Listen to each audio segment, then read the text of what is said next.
السلام عليكم ورحمة الله تعالى وبركاته.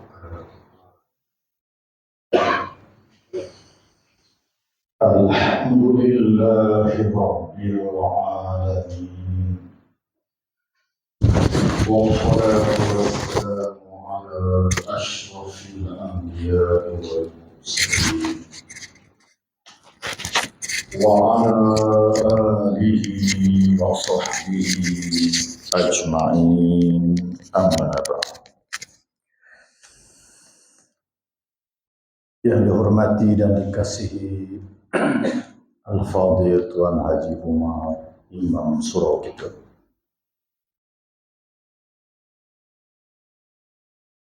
Yang dihormati dan dikasihi Al-Fadhil Ustaz Syukri SU Surau, Abang Ali Bilal, Haji Ismail, seterusnya sahabat-sahabat yang saya hormati dan saya kasihi sekalian.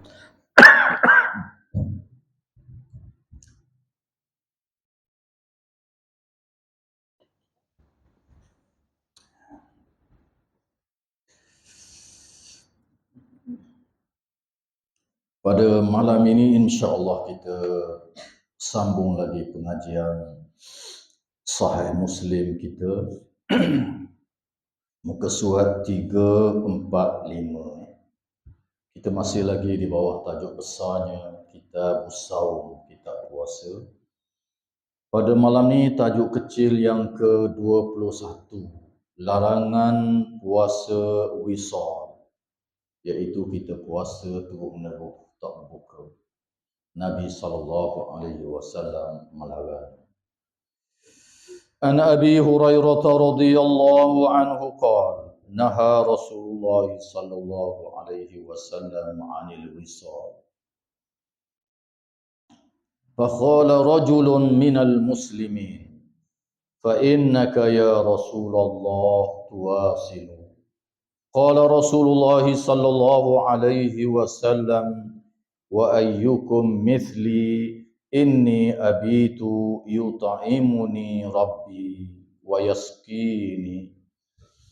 فلما أبوا أن ينتهوا عن الوصال واصل بهم يوما ثم يوما ثم رأوا الهلال فقال لو تأخر الهلال لزدتكم كالمنكل لهم حين أبوا أن ينتهوا.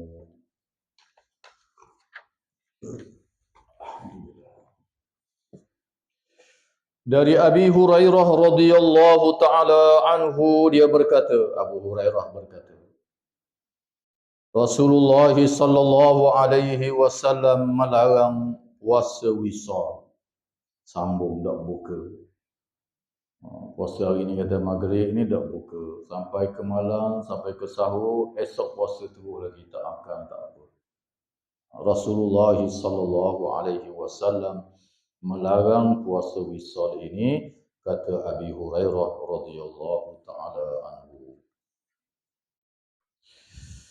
Lalu ada seorang sahabat datang bertanya kepada baginda, sesungguhnya engkau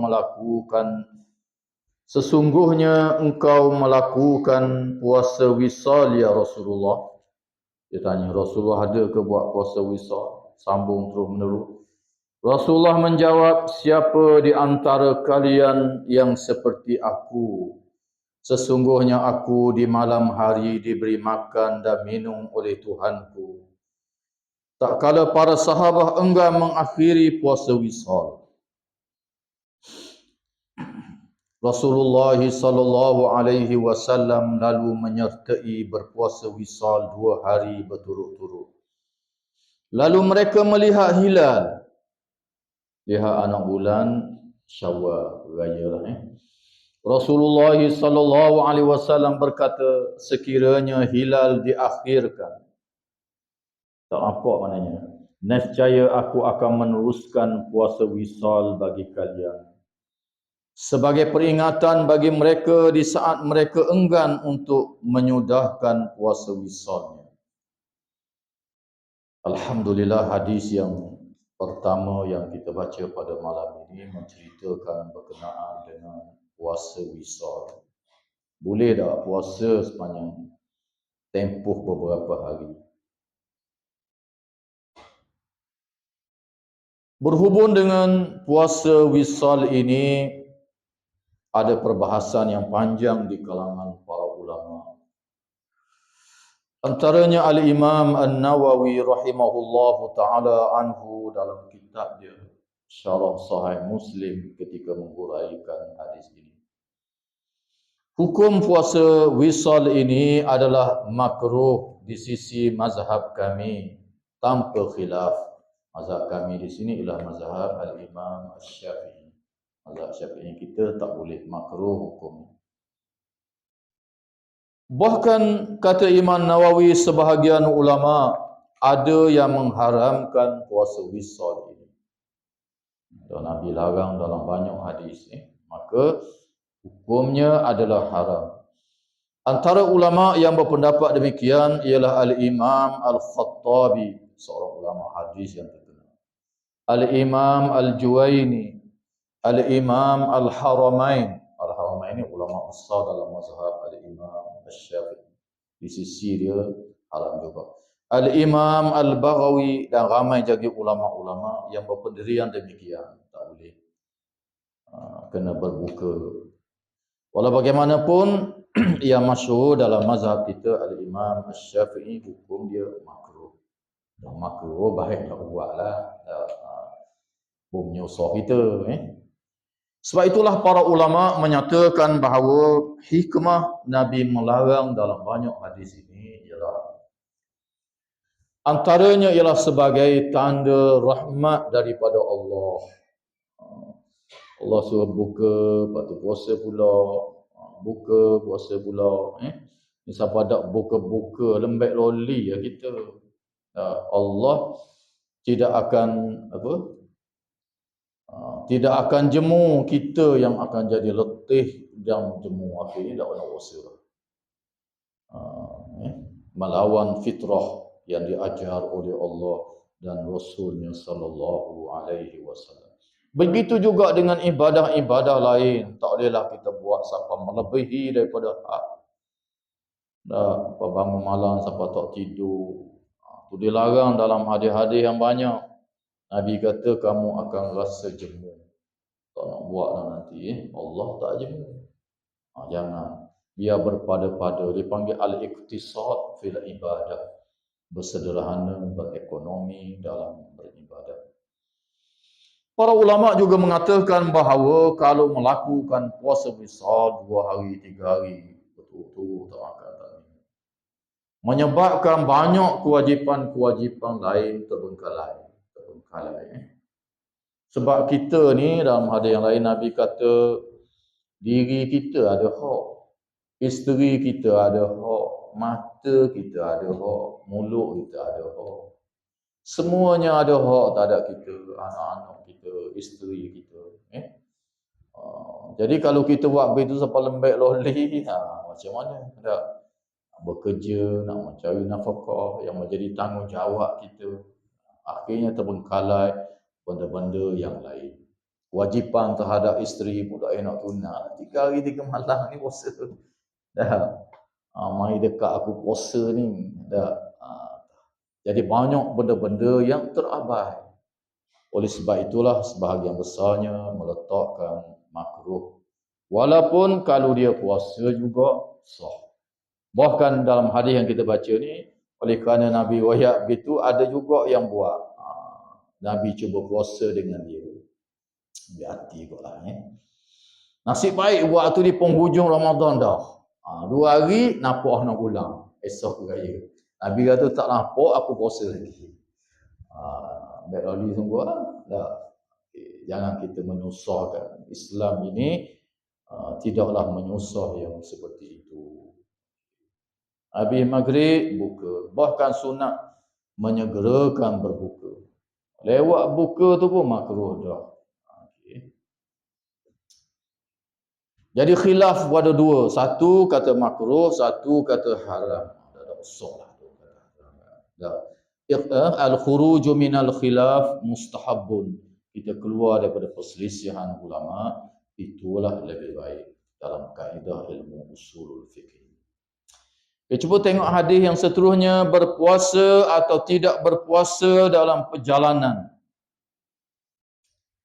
Dalam Sahih Muslim, Imam Muslim buat tajuk macam tu. Puasa dan tidak berpuasa dalam perjalanan. Artinya boleh belaka. Nak puasa boleh, tak mau puasa pun boleh. Ketika dalam musafir. Cuba tengok hadis 600. Cantik bilangan hadis malam ni. 600. Artinya kita kalau mari semua ni telah dengar 600 hadis. Kalau ingat apa saya kata alim dah. Dah boleh fatwa dah kalau orang tanya. Okey. 600 hadis dah. An Ibn Abbas radhiyallahu anhuma qala safara Rasulullah sallallahu alaihi wasallam fi Ramadan fasama hatta balagha usfana thumma da'a bi ina'in fihi sharabun fasharibahu naharan liyarahu an-nas thumma aftara hatta dakhala Makkah. Qala Ibnu Abbas fasama Rasulullah sallallahu alaihi wasallam wa aftara faman syaa'a shama wa man syaa'a aftara.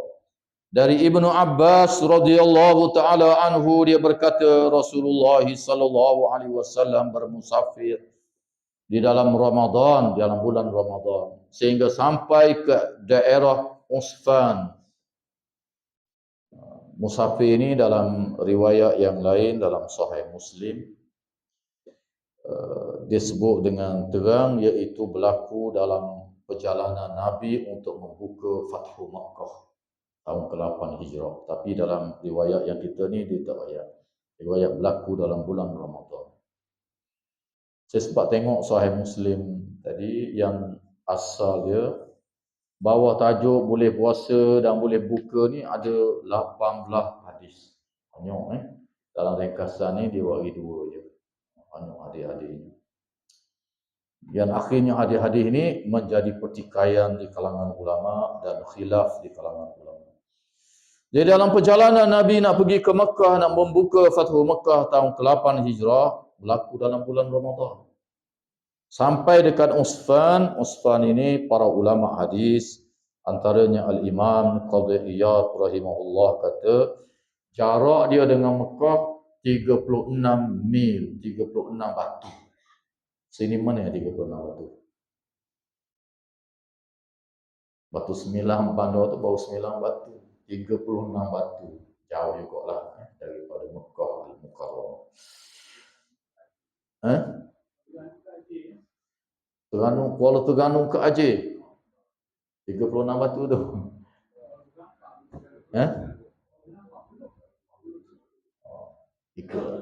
Lebih kurang begitu. Dengan Mekah ya. Kuala Terengganu berapa? 25, 36 tak lagi. Okey. Di sana baginda meminta tempat yang berisi minuman. Tempat tu tak apa tempat Bahasa Arabnya bi'ina'in fihi syarabun. Bi'ina', ina' yang bahasa Arab bekah. Bekah yang diletak air itu dipanggil ina' dalam bahasa Arab. Bukan tempat yang berisi minuman bekah. Ina' tu bekah. Yang ada air. Lalu baginda meminumnya pada siang hari agar orang melihatnya, supaya para sahabat melihatnya. Nabi minum depan para sahabat yang ramai supaya sahabat tengok Nabi berbuka. Setelah itu baginda berbuka hinggalah memasuki Mekah. Lepas daripada itu pun Nabi buka sehingga berlakunya Fathu Mekah. Ibnu Abbas berkata Rasulullah sallallahu alaihi wasallam pernah berpuasa dan pernah berbuka puasa ketika bermusafir. Ibnu Abbas riwayat hadis ini, dia kata ada kala Nabi berbuka, ada kala Nabi berpuasa. Maka bagi yang ingin berpuasa, hendaklah dia berpuasa. Dan siapa yang ingin berbuka, hendaklah dia berbuka. Hadis ini juga ada dalam Sahih Bukhari. Sangat sahih, ada dalam riwayat Al-Imam An-Nasai dan lain-lain. Status hadis ini adalah sangat sahih. Okay. Jadi Ibn Abbas kata, siapa nak puasa, puasa. Siapa tak berpuasa pun tak apa. Nabi ada buat kata. Lepas tu Imam Muslim buat tajuk, berpuasa pun dia, tidak berpuasa pun dia. Boleh kata.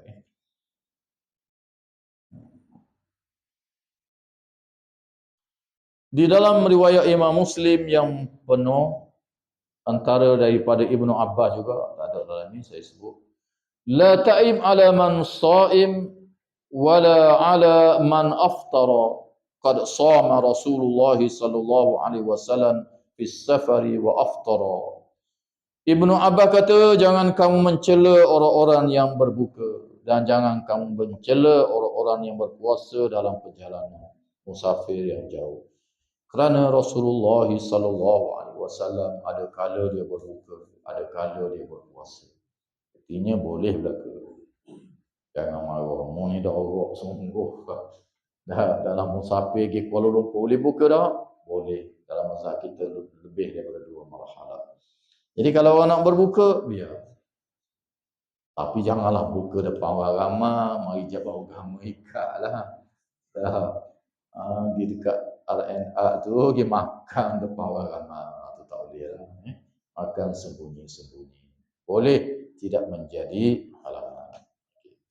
Cuba tengok hadis yang ke-60 an Jabirin ibni Abdullah radhiyallahu anhuma anna Rasulullah sallallahu alaihi wasallam kharaja 'amal fathi ila Makkah fi Ramadan. Fasama hatta balagha قرام الغميم فصام الناس ثم دعا بقدح من ماء فرفعه حتى نظر الناس إليه ثم شرب فقيل له بعد ذلك إن بعض الناس قد صام فقال أولئك العصاة أولئك العصاة. Dari Jabir bin Abdullah radhiyallahu taala anhu bahawa Rasulullah sallallahu alaihi wasallam melakukan perjalanan musafir di dalam bulan Ramadan ke Makkah pada tahun pembebasan kota Makkah, Fathu Makkah. Dan riwayat Jabir ini disebut an Fathi Makkah. Riwayat Abdullah tadi, Ibnu Abbas tadi tak sebut. Hadis ini adalah peristiwa yang sama kata para ulama. Pada tahun pembebasan kota Mekah, tahun 8 Hijrah. Baginda berpuasa sehinggalah sampai kepada lembah Al-Ghamim dan para sahabat yang menyertainya turut berpuasa. Apabila sampai dekat dengan lembah Al-Ghamim ini, lalu baginda meminta tempat air ini, maknanya bekas air. Setiap kali dah kita berjumpa perkataan qadah, sejenis bekas yang diisi dengan air. Nabi minta bekas air, lalu mengangkatnya agar orang-orang melihatnya. Nabi angkat, Nabi minum supaya sahabat tengok. Kemudian Nabi meminumnya. Setelah itu diberitahu kepada baginda bahawa sebahagian orang-orang yang ikut tetap berpuasa. Baginda menjawab, mereka telah berbuat dosa. Mereka telah berbuat dosa. Nabi kata, ulaika al-usatu, mereka telah buat maksiat. Ulaika al-usatu, mereka membuat maksiat. Ada 2 hadis yang nampak bertentangan. Sahih betul. Okey. Dalam riwayat Jabir ni sampai dekat lembah Al-Ghamim. Para ulama hadis kata lembah Al-Ghamim ini depan sikit daripada Ghassan tadi, depan sikit. Kawasan yang lebih kurang. Apabila kawasan yang lebih kurang itu, kadang-kadang dari segi cara sebutan tu, orang ni sebut Ghamim, orang ni sebut Ghassan.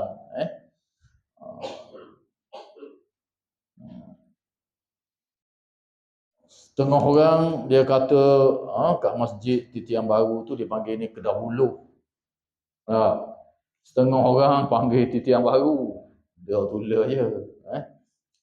Kalau orang Peraluh sikit, Kedah Buluh depan kata. Kat Pasar Lama. Sini ni Titian Baru. Madrasah pun panggil madrasah. MDI Titian Baru. Gitulah lebih kurang. Dipanggil dengan nama-nama yang berdekatan itu dengan nama-nama yang berbeza. Kalau kita tanya orang pun duduk mahkamah ni kadang-kadang dia tak nak sebut Padang Pok Sumang, takut orang tak faham mana Padang Pok Sumang.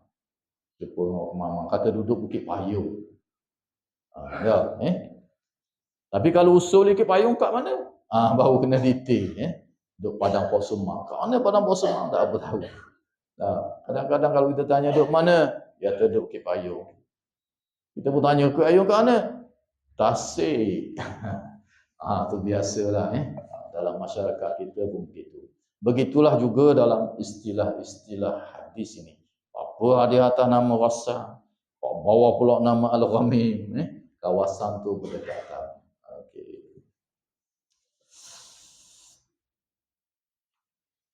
Kalau kita tengok dua hadis ini macam bertentangan, macam berlawan. Bahkan saya sebut tadi di bawah tajuk ni, kalau dalam Sahih Muslim saja adalah 14. Dalam Bukhari pun banyak, dalam Sunan-Sunan pun banyak. Dan ada nampak macam pertentangan. Maka apabila berlaku demikian, maka berlaku khilaf di kalangan ulama di dalam mengambil hadis-hadis ini. Al-Imam An-Nawawi dalam kitab dia Syarah Sahih Muslim ketika menghuraikan hadis-hadis ini, dia kata telah khilaf kepada dua pendapat yang besar di kalangan para ulama. Yang pertama, pandangan dari kalangan Ahlu Zahir, mazhab Az-Zahiri dan ulama-ulama yang sependapat dengannya. Mazhab ini apabila kita musafir jauh, kita tak boleh berpuasa walaupun puasa Ramadan. Kalau kita puasa juga, dia kata puasa pun tak sah, bahkan kena qada selepas Ramadan. Kerahat pandangan ni. Dah ia pegang mana? Ni dia pegang hadis nombor 2 kita baca ni. Nabi kata ulaika al-usatu. Ulaika al-usatu. Mereka telah melakukan maksiat. Mereka telah melakukan maksiat. Dan maksiat dosa. Jadi tak boleh puasa, wajib buka. Pandangan Ahli Zahir, dia tengok nas yang zahir. Dan beberapa nas yang lebih kurang seperti itu. Walau bagaimanapun kata Al-Imam An-Nawawi rahimahullahu ta'ala anhu, pandangan jumhur ulama, majoriti para ulama, boleh berbuka dan boleh berpuasa. Itulah pandangan majoriti ulama daripada pelbagai mazhab.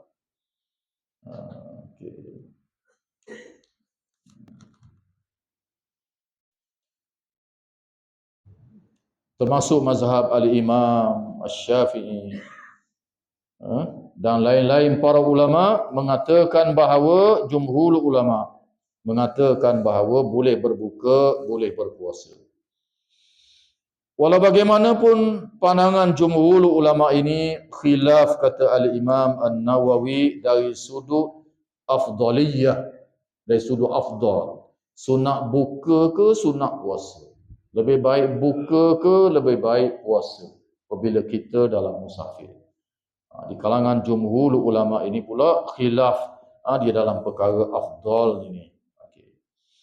Pandangan yang pertama, kata Al-Imam An-Nawawi, mazhab Maliki, Imam Malik, Imam Abu Hanifah, mazhab Hanafi, dan Al-Imam Asy-Syafi'i dan sebahagian ulama yang berpendapat dengan Imam Malik, Imam Abu Hanifah, Al-Imam Asy-Syafi'i, mereka berpendapat lebih baik berpuasa kalau mampu dan tidak timbul mudarat kepadanya. Jika sekiranya berlaku mudarat, dilarang puasa. Dari sudut afdaliyah, mazhab kita Al-Imam Asy-Syafi'i dan sebahagian besar ulama berpendirian lebih afdal puasa. Dalam Quran Tuhan sebut wa antasumu khairul lakum. Kalau kamu puasa lebih baik. Okey. Pada dasarnya boleh nak buka, boleh nak puasa. Tapi dari segi afdaliyah, sebahagian besar ulama kata lebih baik puasa kalau mampu. Sebab Ramadan ni pahala dia besar. Okey. Tapi kalau kita berbuka, maaf. Pandangan ulama yang kedua di kalangan majoriti yang kata boleh buka, boleh puasa ni, dia kata afdal berbuka. Ada khilaf afdal berbuka sebab hadir-hadirnya banyak Antara yang berpendirian demikian kata Imam Nawawi ialah Imam Ahmad bin Hanbal mazhab Hanbali. Lebih baik berbuka dalam musafir. Begitu juga dengan Sa'id ibn Musayyab, kibarut tabi'in, ulama besar di kalangan tabi'in, murid para sahabat. Al-Imam Al-Auza'i, Al-Imam Ishaq ibn Rahawai dan ramai lagi ulama yang berpendirian demikian menganggap lebih baik berbuka, lebih afdal berbuka daripada terus berpuasa.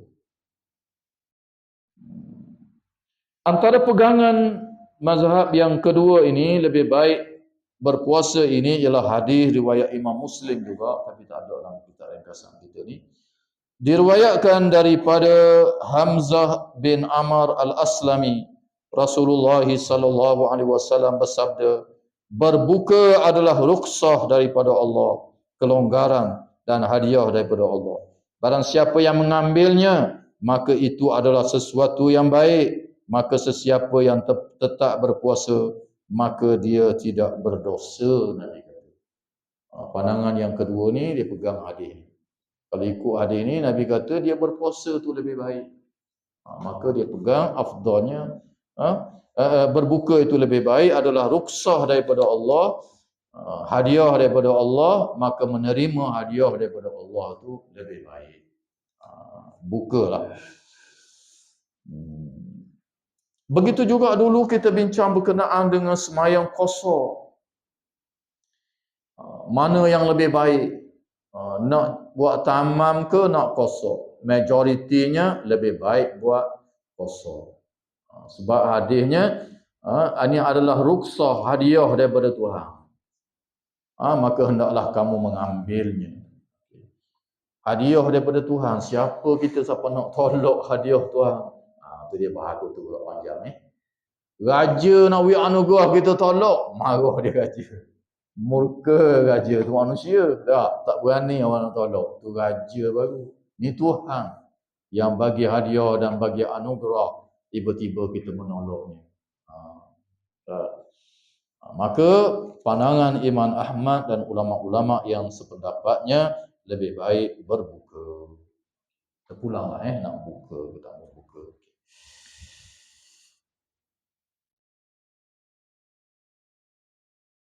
Cuba tengok hadis yang 602. Ini pun hujah.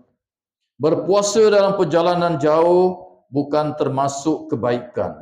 An Jabirin bin Abdullah radhiyallahu anhu qala kana Rasulullah sallallahu alaihi wasallam fi safarin fara'a rajulan qad ijtama'a an-nasu alaihi wa qad zullila alaihi faqala ma lahu qalu rajulun sa'imun faqala Rasulullah sallallahu alaihi wasallam laisa minal birri an tasumu fis safar. Dari Jabir bin Abdullah radhiyallahu taala anhu, dia berkata, suatu ketika Rasulullah sallallahu alaihi wasallam berada dalam perjalanan, baginda melihat seorang lelaki yang dikerumuni oleh orang ramai, dikelilinginya dan melindunginya daripada panas terik matahari. Orang keliling itu nak mendending dia daripada panas terik matahari dalam perjalanan. Lalu Rasulullah sallallahu alaihi wasallam bertanya apa yang terjadi dengannya. Mereka menjawab, dia sedang berpuasa ya Rasulullah. Mereka jawab, rajulun sha'im, seorang lelaki yang sedang berpuasa. Lalu Rasulullah sallallahu alaihi wasallam bersabda, tidak termasuk kebaikan jika kalian berpuasa selama dalam perjalanan.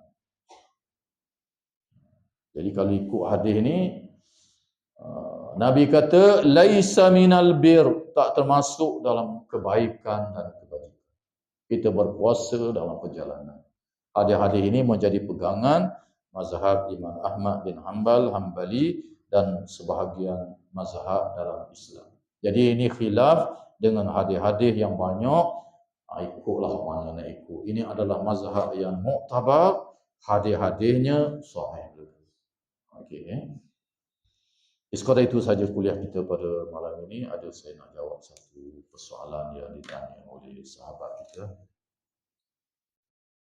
Jadi yang seterusnya kita baca di minggu depan pula, insya-Allah kalau tak ada. Ada seorang sahabat dia tanya Bismillah.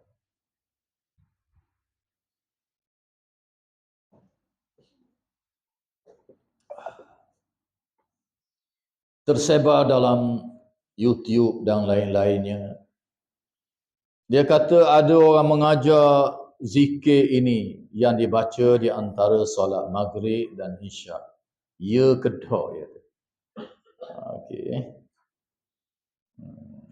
Bacaannya ialah ya tarim wa ahlaha, ya tarim wa ahlaha. Banyak saya tengok ni pun banyak ustaz-ustaz yang mengajar ni. Bahkan yang mengajar ni peringkat tok guru di pondok. Tok guru besar juga, pondok dia besar di Patani. Saya tengok kejut juga. Dia kata apabila ada masalah-masalah, anak belajar, anak dara payah nak kahwin, macam-macam lah dia sebut. Dia kata baca zikir ni antara maghrib dan isyak 7 kali. InsyaAllah dapat menyelesaikan masalah-masalah. Ya tarim wa ahlaha. Dia tak oyak pun makna apa. Makna dia, ya tarim, wahai bandar tarim, wa ahlaha, dan penduduknya. Tarim ni adalah satu bandar di Yaman. Orang je mengangkatnya dengan kelebihan yang berbagai, yang bukan ada dalil pun. Sejuta wali lah, itulah, inilah.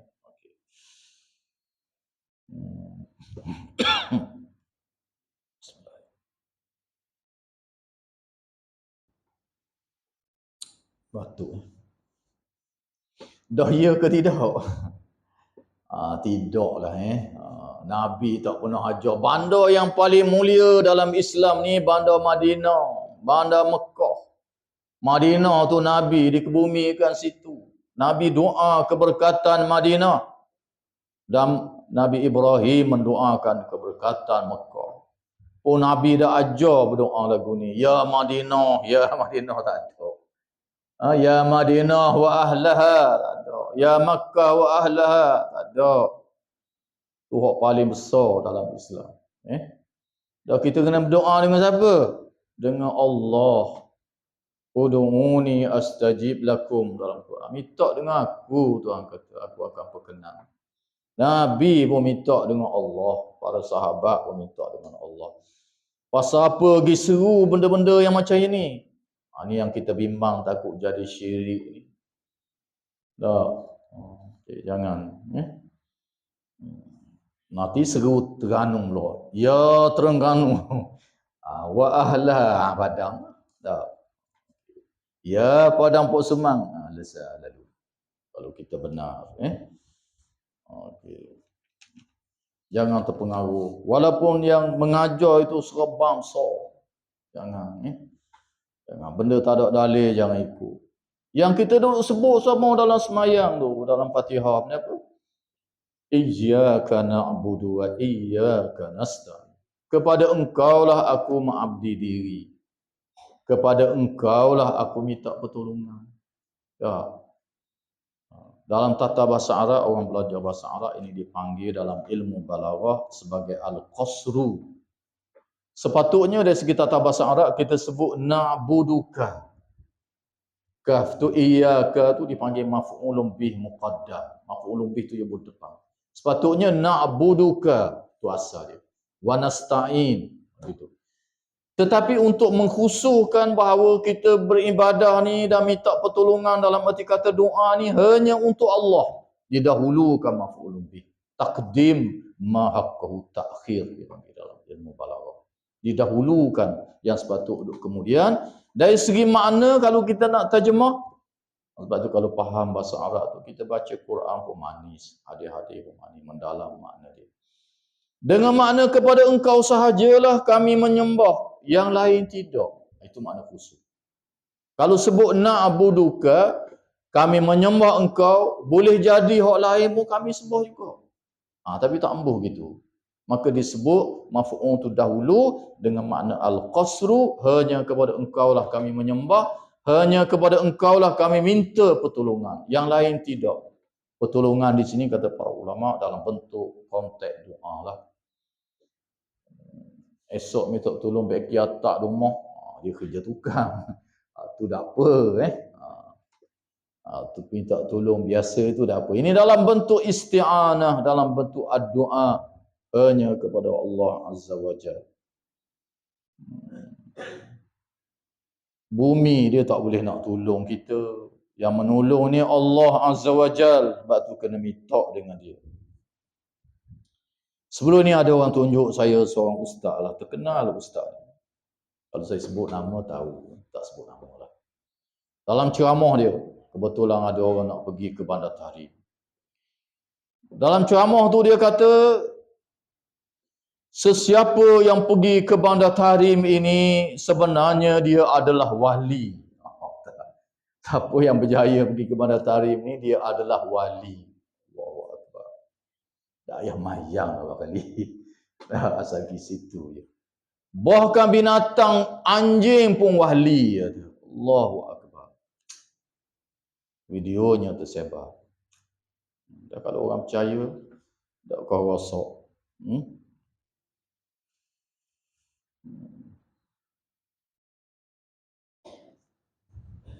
Kalau kita tengok video-video tu dalam YouTube dan sebagainya, terutamanya orang Indonesia, ambil debu-debu di Bandar Tahrim dalam botol nak buat balik.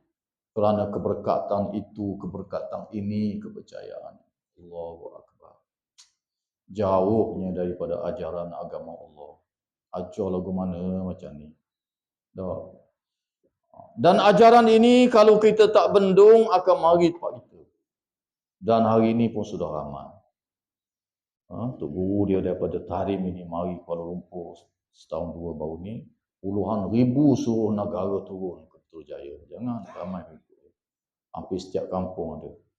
Dan dia ada buat program berkala kat masjid kita baru ni pun ada. Berdekatan dengan kita. Akan dibuat di Kedah pula, di Kemamang. Dengan zikir-zikir tu tak apalah. Nasyid-nasyid dia tu boleh tahan kira lagi. Ajaran-ajaran yang terkandung macam saya kata. Ni yang bahaya. Dan di bandar sana tu setahun sekali macam dia buat haji di kubur Nabi Hud. Sehari duduk situ.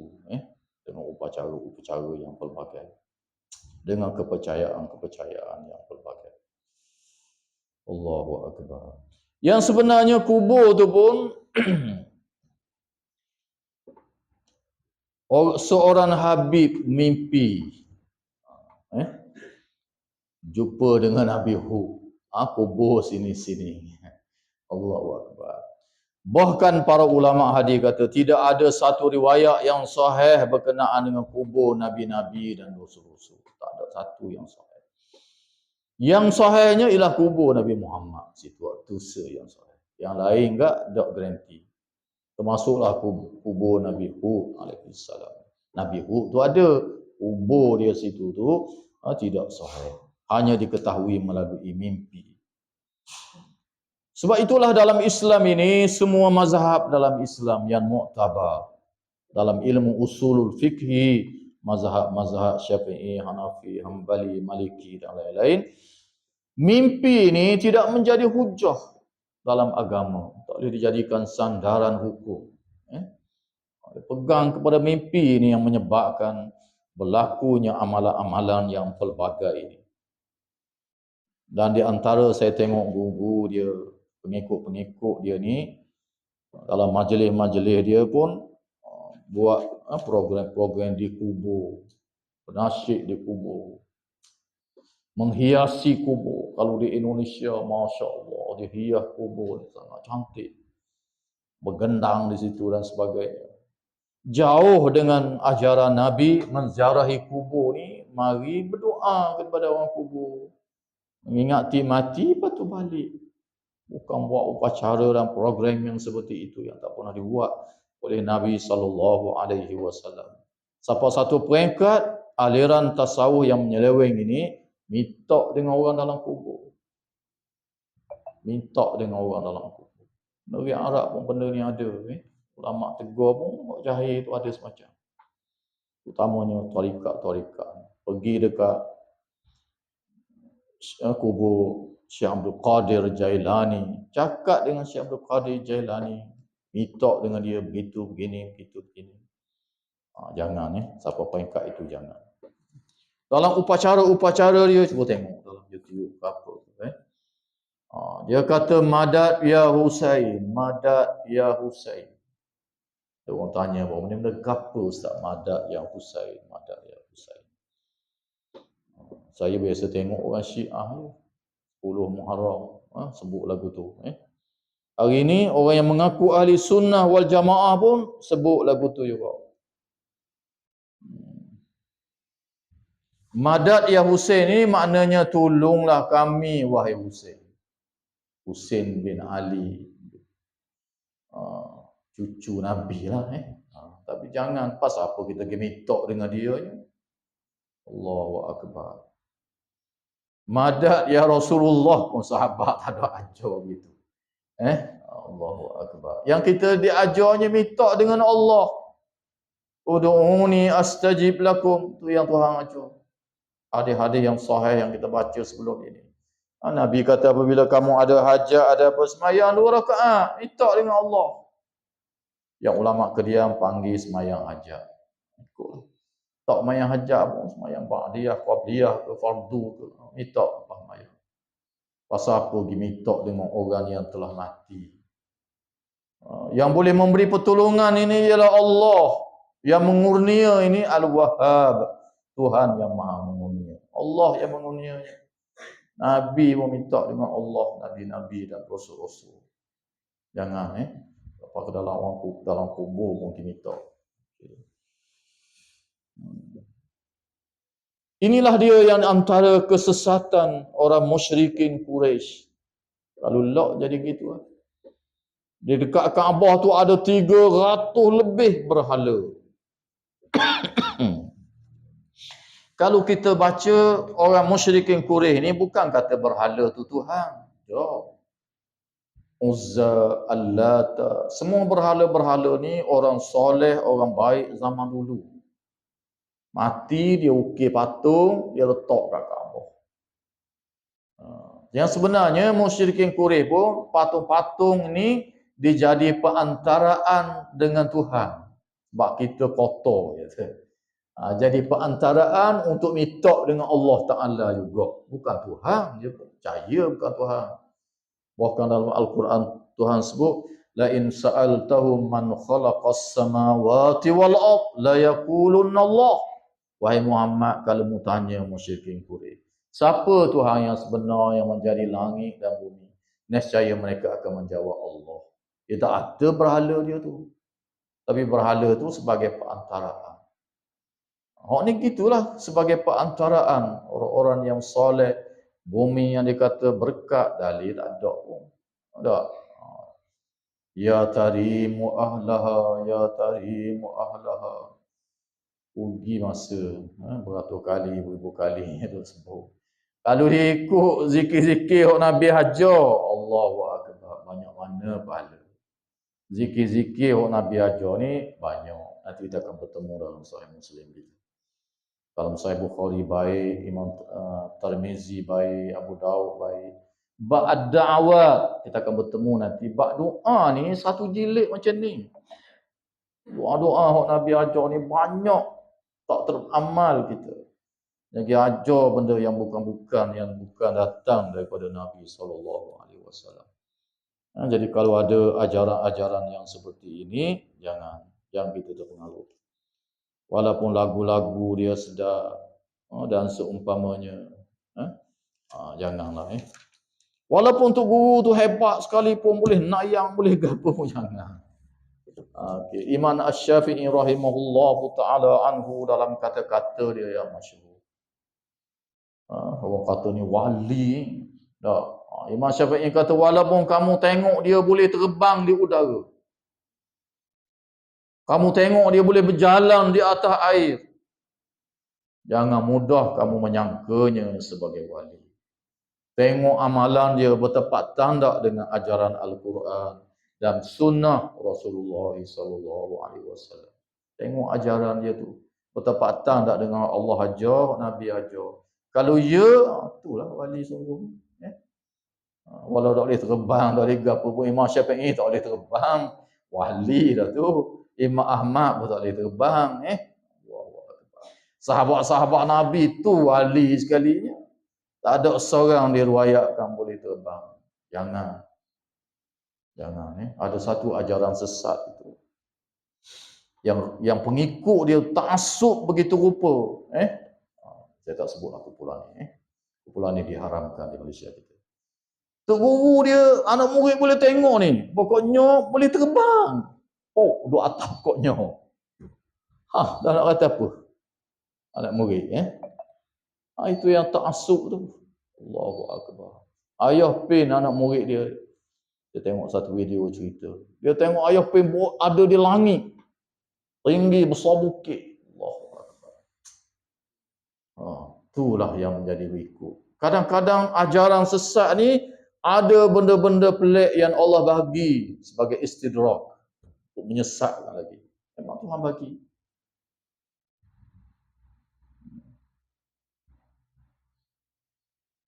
Saya tak sebut nama lah. Kampung kita tak jauh seberang Bukit Payung.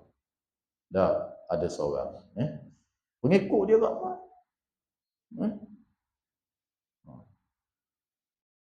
Sebab apa orang ikut dia? Tu imam ikut kau. Satu ketika je. Ngatik molek dalam gali dalam tanah ni. Ngatik dalam tanah. Allahu Akbar.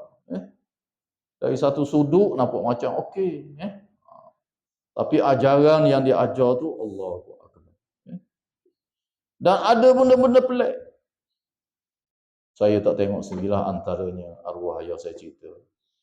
Ayah saya pernah orang getah atas Bukit Payung dulu masa saya kecil. Ada kebakaran atas bukit tu. Orang panggil Tok Guru ni. Tok Guru ajaran ni saya sebut nama. Tahulah ke kamu gitu. Dia mari pegang anak murid dia ramai. Dia pegang tangan gini, kepung api. Dia kata ini orang, ini orang, ini orang. Mampuhlah api. Tuhan bagi. Memang Tuhan bagi. Tapi ajaran dia bawa tu betul ke tak betul? Sembahyang Jumaat pun tidak. Kena tengok berlandaskan Quran dan hadis. Anak murid dia sendiri saya tengok ni, anak murid dia. Masa saya sekolah rendah lagi Depan sipang kita ni kedai Haji Mak Telur. Kedai runcit dulu. Haji Mak ni matain 2-3 malam nak raya dia ambil tank susu tu dia berdama dalam nyala Okey. Jadi saya pergi kat kedai dia. Tengoklah dama tank susu ni cerah. Anak murid dia pakai jubah, pakai serban Mari tu main belilah Kemudian dia tunjuk pada kawan-kawan saya ni budak-budak besar-besar pun ada Ya Allah, tangan dia dalam tank susu tu ni, bara api merahnya ada tunjuk ni. Luar biasa tak? Luar biasa. Tetapi betul ke tak betul? Tu kena nilai berdasar Al-Quran. Bukan dengan tengok benda-benda luar biasa yang seperti ini. Ini adalah sihir. Benda yang boleh dipelajari, boleh ditunjuk-tunjuk. Ini adalah sihir dalam ajaran Islam. Tempat saya belajar dulu di Syria pun, ajaran-ajaran tasawuf ni, guru-guru saya melarang pergi, termasuk Profesor Dr. Wahbah Az-Zuhaili. Bila orang tanya dia, ajaran tasawuf yang pelik-pelik ni, ada satu tu tempat pelajar kita pergi, kita larang lah. Siapa satu pengkat belang-belang ngatik tu, wari lembing, tikang ni, tak lu. Allahu Akbar, tak lu sungguh. Dalam majlis tu lu kali. Tengok. Benda begitu dia naknya. Begitu juga ada pelajar Malaysia ni belajar dengan pelajar Indonesia. Saya kebetulan masa itu jadi pengerusi jawatan kuasa penasihat Persatuan Pelajar. Orang tua sikit lah. Saya buat master masa tu. Jadi pengerusi lembaga penasihat. Timbul satu isu, pelajar-pelajar kita belajar dengan orang Indonesia. Ngaji di universiti saya juga orang tu. Ilmu kebatinan, silat biasa tu tak apalah. Sampai peringkat kebatinan. Anak murid dia ambil surat khabar ni, pegang ujung ni seorang, akak tak cari surat khabar. Boleh dilihat dengan mata kasar. Sihir. Sampai peringkat tu. Katok dah luk tak usah kira lah. Dia ambil kursi 5, 1, 2, 3, 4, 5. Tidur atas. Dia pun cabut satu-satu tinggal kat kepala dengan kaki. Dak jatuh. Ambil kayu pula katok dengan sekuat-kuat, dak jatuh. Duduk gitu. Pada adabnya tak boleh lah begitu. Sihir. Kita pergi berjumpa, tanya Profesor Dr. Az-Zuhaili, Profesor Syariah di Universiti Damaskus. Dia jawab ni, sihir dia tak boleh. Haram hukumnya belajar. Guna isyarat je. Begini, terbelanting duduk depan. Itu ajaran dia. Ilmu silat dia. Banyak ni di Indonesia dan sebagainya. Jangan belajar. Ini adalah sihir. Masa saya belajar di Kuza dulu, ada satu nama silat. Saya tak sebutlah nama silat ni. Sampai peringkat kemuncak kebatinan, lebih kurang macam tu. Dia guna isyarat ni, orang duduk di sana tu tergulim hati. Lalu dibawa pada Tuan Guru Haji Abdul Rahman, guru saya, yang dihormati waktu itu di situ. Guru Sahih Bukhari saya yang pertama.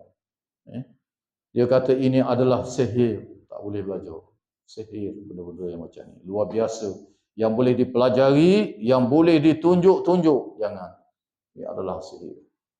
Kadang-kadang benda begini yang dia nak. Okay, jangan. Mesti kita ikut benda yang berlandaskan hadis-hadis yang sahih, zikir-zikir yang sahih yang datang dari Nabi SAW. Pasti kita akan mendapat petunjuk daripada Allah Azza wa Jalla. Sekadar itu saja kuliah kita pada malam ini. Aku qauli hadza wa astaghfirullahal azim li wa lakum. Wassalamualaikum warahmatullahi wabarakatuh.